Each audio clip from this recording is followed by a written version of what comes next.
एक समय की बात है। एक छोटे से गांव में राघव नाम का एक युवक रहता था। राघव अपनी सरलता और ईमानदारी के लिए पूरे गांव में प्रसिद्ध था। एक दिन जब राघव जंगल में लकड़ी काटने गया तो उसे एक बूढ़ी औरत दिखाई दी जो बहुत परेशान लग रही थी। राघव ने तुरंत उसकी मदद करने का निर्णय लिया। माँ जी, आपको क्या परेशानी है? राघव ने पूछा। बूढ़ी औरत ने कहा, बेटा, मैं यहाँ अपनी खोई हुई जड़ी बूटियों को ढूंढ रही हूँ, क्या तुम मेरी मदद करोगे? राघव ने सहर्ष हाँ कह दी और दोनों जड़ी बूटियों की तलाश में लग गए। कई घंटों की मेहनत के बाद राघव ने वह जड़ी बूटियां ढूंढ लीं। बूढ़ी औरत बहुत खुश हुई और उसने राघव को आशीर्वाद दिया। बेटा, तुम बहुत नेक दिल हो।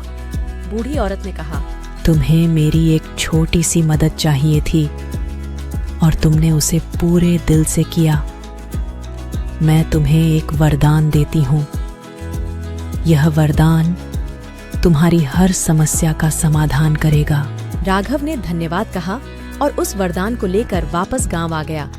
कुछ दिन बाद गांव में एक भयंकर सूखा पड़ गया। फसलें सूखने लगीं और गांव वाले परेशान हो गए। राघव ने सोचा, क्यों ना मैं उस वरदान का उपयोग करूं? उसने वरदान को अपने हाथ में लिया और प्रार्थना करने लगा।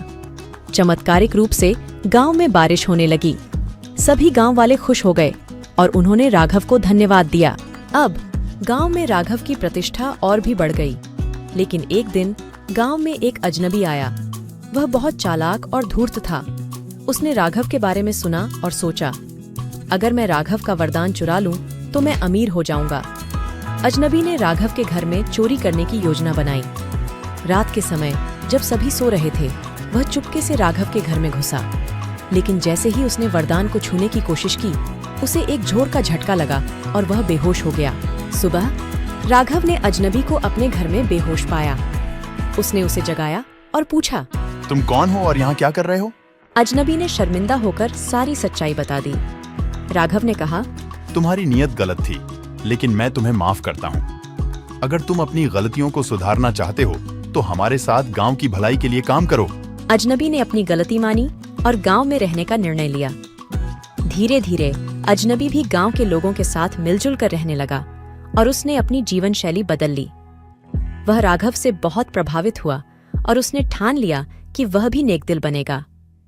राघव का वरदान गांव के हर मुश्किल समय में काम आया।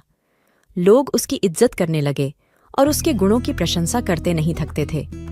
इस प्रकार राघव ने अपने सरलता और ईमानदारी से न सिर्फ अपने जीवन को बल्कि अपने पूरे गांव को बदल दिया और अजनबी भी नेकदिल इंसान बनकर राघव का सच्चा मित्र बन गया। इस कहानी से हमें यह सीख मिलती है कि नेकदिल और ईमानदार इंसान ही सच्ची खुशी और सफलता पाते हैं और हर इंसान में सुधार की क्षमता होती है। बस एक सही दिशा की जरूरत होती है।